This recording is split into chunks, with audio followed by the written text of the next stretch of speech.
America Iran యుద్ధం సెగలు petrol gas ధరకే ఆగలేదు. వార్ ఎఫెక్ట్ బంగారాన్ని తాకింది.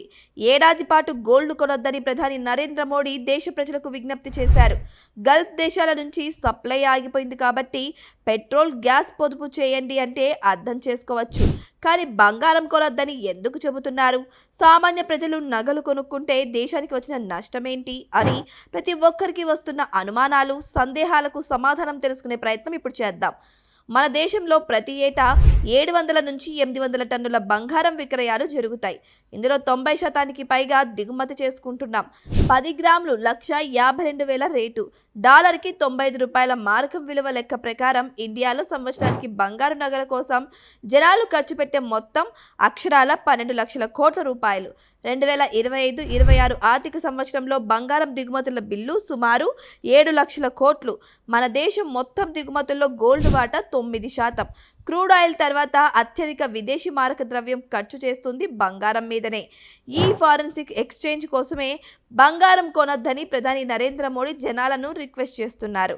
గల్ఫ్ దేశాల్లో పనిచేసే భారతీయులు ప్రతి సంవత్సరం మన దేశానికి సుమారు 4 లక్షల కోట్ల రూపాయలు పంపిస్తారు.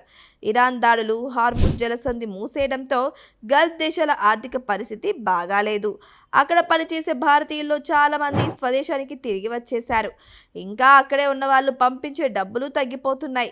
ఈసారి గల్ఫ్ నుంచి వచ్చే మొత్తం సగానికి సగం పడిపోయే ప్రమాదం ఉంది.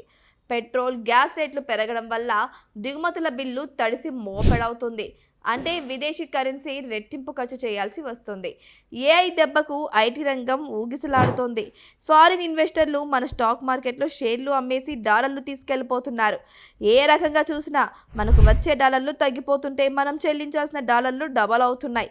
పరిస్థితి ఇలాగే ఉంటే ఫారిన్ ఎక్స్చేంజ్ నిల్వలు కరిగిపోతాయి. అప్పుడు రూపాయి విలువ మరింత పడిపోతుంది.